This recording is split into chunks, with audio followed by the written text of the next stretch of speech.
कफीको कुरा गरेको होला नि त। कफी कस्तो भने खाइसक्यो।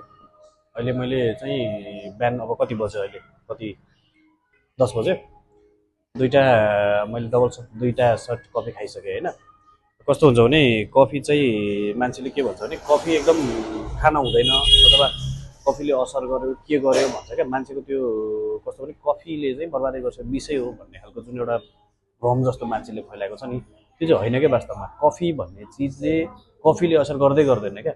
किनभने कफी सुरुमा चाहिँ के सोच्नु पर्यो भने कफी भनेको चाहिँ हाम्रो बारीमा फलेको एउटा चिजको, चेरीको एउटा फलको पाउडर हो क्या। यो सातु खाए जस्तै हो क्या कफी भनेको, केही होइन अरू। किनभने त्यो पकाउने तरिका फरक छ, बनाउने तरिका फरक छ, तर अल्टिमेट न कफीमा केही केमिकल्स हुन्छ। त्यो त कफी भन्दा अर्ग्यानिक, कफी भन्दा डाइरेक्ट चाहिँ बारीबाट आएर चिज हामी केही खाँदैनौँ। यो त घरमा मकै भुटेर खाए जस्तै हो।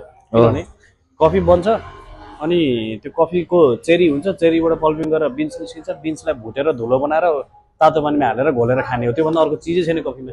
अनि मान्छे भन्छ कफीले सिद्ध्यायो, कफीले यत्रो सिद्ध्याउँछ, सिद्ध्याउँदैन क्या कफीले। अब भ्रम चाहिँ के छ भने कफी चाहिँ पकाएर खान्छन् क्या मान्छे। कफी पकाएर खायो जस्तो सिद्ध्याइहाल्छ। कफी त बनाएर खाने हो क्या, चिया चाहिँ पकाएर खाने हो। अनि बुलुक्क उमाल्यो चिया खायो ग्यास्ट्रिक भयो भन्यो, अनि कफी चाहिँ तातो पानीमा तताएर घरमा पकाएर खायो अनि ग्यास्ट्रिक भयो भन्यो। कफी बनाएर खायो भने ग्यास्ट्रिक हुँदैन होइन।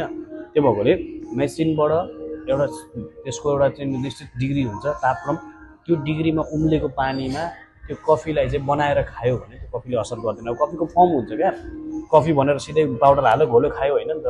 फर्स्टमा एस्प्रेसो बन्छ, त्यो एस्प्रेसोको चाहिँ आइटमहरू बन्ने हो क्या। त्यसपछि एस्प्रेसो बन्छ। एस्प्रेसोलाई अमेरिकानो बनाउने हो कि लाटे बनाउने हो कि क्यापुचिनो बनाउने हो कि लुङ्गो बनाउने हो कि एस्प्रेसोको पनि भेराइटिज खाने हो कि, त्यो फर्महरू बन्छ। एस्प्रेसो फर्स्टमा बन्न पर्यो, एस्प्रेसोले असर गर्दैन, त्यति कुरा बुझ्नु पर्यो नि त। त्यो भएकोले कफी खाँदा नडराइ खाए हुन्छ। अब त त्यो हाम्रो अब हामीले पनि कफी मेसिन ल्याइसक्यौँ। अब आजबाट भोलिबाट नै हामी कफी मेसिनबाट कफी बनाएर खुवाएर देखाउँछौँ तपाईँहरूलाई। हामी फर्स्टमा चखाउँला कि फ्रीमा, खानु टेस्ट गर्नु, मिठो भयो भएन, अनि त्यसले चाहिँ फेरि असर गर्यो गरेन, ग्यास्ट्रिक भयो भएन, चेक गर्दा भइहाल्यो नि। त्यसरी बुझ्दा हुन्छ क्या। त्यो भएर कफी पकाएर खाने होइन, कफी बनाएर खाने हो। मैले त 2टा लट एस्प्रेसो अहिले बिहानै हानिसकेँ मैले होइन। म दिनभरिमा अब 15-20वटासम्म हाल्न सक्छु, भेट्यो भने है। फेरि अब जहाँ पाए त्यो भेटिँदैन।